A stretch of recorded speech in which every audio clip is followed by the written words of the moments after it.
Graça e paz, meu irmão, gratidão damos a Deus pela boa oportunidade de termos mais um dia de vida e nele para a gente poder parar para oferecer a nossa devoção, a nossa alegria, a nossa própria vida para o Senhor.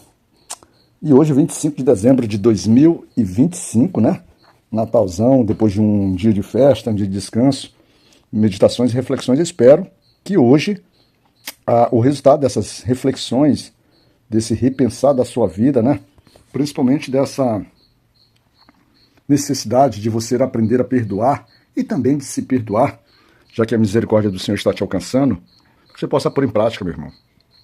Vamos deixar dessas brincadeiras, vamos deixar de ser crentes ou deixar de ser cristão apenas de teoria. Vamos partir para o mundo prático. Essa relação entre familiares é uma relação extremamente complexa, porque a proximidade permite que cada membro possa se expressar de uma forma mais direta e, às vezes, essa liberdade das expressões acaba causando extrema dor. Vamos parar com isso e vamos fazer, como eu disse hoje, numa conversa que eu tive com minha irmã, uma sobrinha, vamos aprender a viver as alegrias da vida e não deixar com que os descontentamentos acabem nos frustrando e nos tirando a alegria de viver. Tem gente que vive a infelicidade porque escolhe viver infeliz. Que pena, né? A nossa meditação de hoje chega no livro de Isaías, no capítulo 4. E a gente vai começar... São 6 versículos. É um livro, ou pelo menos esse capítulo específico, assim como o 2, o 3, o próprio 4, 1, 2, 3 e 4, ele está falando sobre visões proféticas. E ele vai trazer sobre isso. Quando a gente vai avaliar em Bíblias de estudos, que não a abordagem tentando verificar termos, expressões, ela acaba ficando confusa e, além de ser confusa, ela acaba não atingindo o nosso objetivo, porque é o nosso devocional. Então a gente vai seguir na tentativa de entender de uma mensagem de uma forma direta, de uma forma prática, de uma forma útil para as nossas vidas. No versículo 1 desse capítulo 4, ele diz assim: E naquele dia 7 mulheres agarrarão um homem, dizendo: Nós comeremos nosso próprio pão e vestiremos nossas próprias roupas. Somente permitas que sejamos chamadas pelo teu nome, a fim de remover nossa desonra. Eu acho que um ser humano comum, um ser humano que vive um mundo dentro daquilo que a Bíblia chama de ímpio, né? Um ser humano que não considera as regras, o estabelecimento vamos dizer assim, das leis do Senhor para a nossa vida de convivência, ou até mesmo a relação chamada de casamento, um ser humano mundano propriamente dito, quando olha um versículo desse, ele acaba se deliciando, ele diz: nossa, que maravilha, hein? Opa! Ele chega até a acusar ou até a atacar crentes com um versículo desse, porque ele olha um cenário de bênção, né? Ele olha um homem com direito a 7 mulheres. Hoje nós temos homens aí que vivem, se não com essas 7 mulheres, ele vive muito próximo disso. Ao mesmo tempo, ou vai fazer um ciclo de mulheres intermináveis. São os famosos bons de mulheres. Salomão que diria assim, que ele era o homem que apreciava a delícia dos homens. Mas quando a gente para olhar o contexto ele vem desde lá de trás, do Senhor estar mostrando a imoralidade, né, a impertinência do povo, né, a desobediência, a forma descabida, a forma desproporcional, imoral e indecente com que o povo, principalmente aqui o povo de Judá, da região ali de Jerusalém, em especial até mesmo aqueles que habitavam ali no Monte Sião, eles viviam.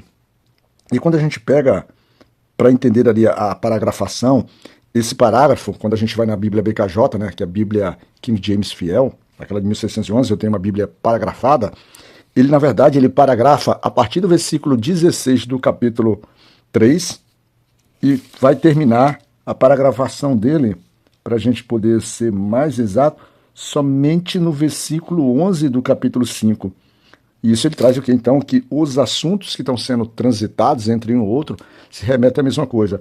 E para que você lembre do que trazia o versículo 16 do capítulo anterior, ele dizia assim: além do mais, o Senhor diz, pelos fatos das filhas de Sião serem soberbas e andarem com seus percursos esticados e olhares provocativos, caminhando e andando a passos curtos, ligeiros, à medida que avançam, fazendo tilintar com seus pés. Lembram-se disso?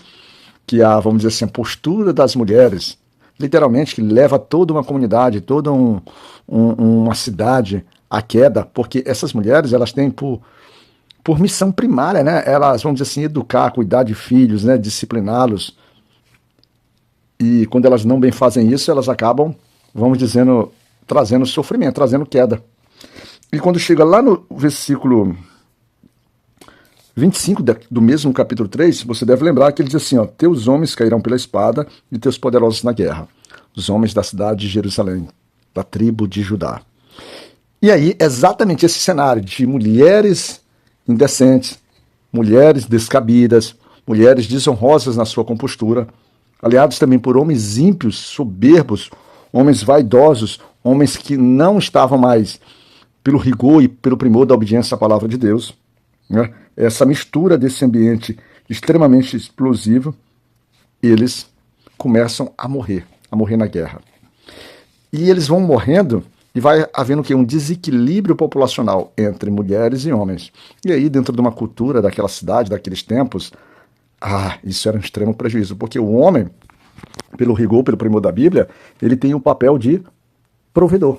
E agora nós não temos mais quem, vamos dizer assim, cuide da provisão das suas famílias, cuide da provisão das suas mulheres. E aí essas mulheres, então, elas são obrigadas a adotar uma postura de liberdade, uma postura de sobrevivência.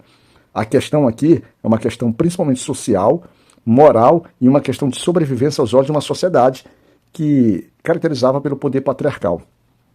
E essas mulheres, então, elas se movimentam através de dizer assim, que elas próprias assumindo essa responsabilidade do recurso, vamos dizer assim, do cuidado com a provisão, tirando do homem a sua responsabilidade, tirando do homem a sua missão, porque não tem mais homens. E elas não querem viver sobre a vergonha. Elas não querem viver como uma qualquer. Elas querem ser mulheres honradas. Elas querem ter o direito de usar o nome de um homem. E aí é que o cenário se vê. Veja só, nós temos um cenário de sofrimento, um cenário de morte, um cenário de tragédia tanto nos aspectos da morte dos homens, quanto na própria tragédia social e moral de um povo.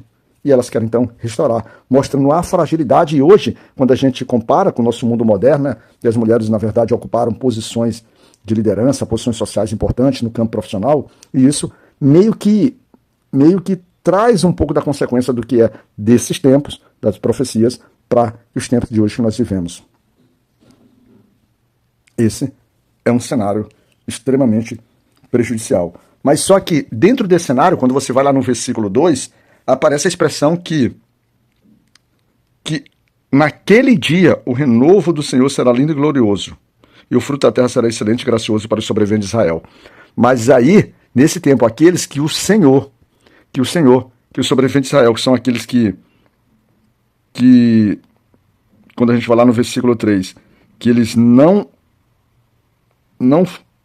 que eles escaparem, ou seja, que eles não morrerem, que eles forem guardados pelo Senhor, aqueles que são fiéis, eles efetivamente, o Senhor fará brotar vida, fará brotar renovo, fará brotar esperança, e a própria prosperidade, tanto material e espiritual, os acompanharão. Esses eventos aqui, segundo ali o contexto bíblico, segundo ali os estudiosos, eles se caracterizam principalmente pela queda de Judá em relação tanto ao Império Assírio, quanto, em especial, ao Império Babilônico. Mas,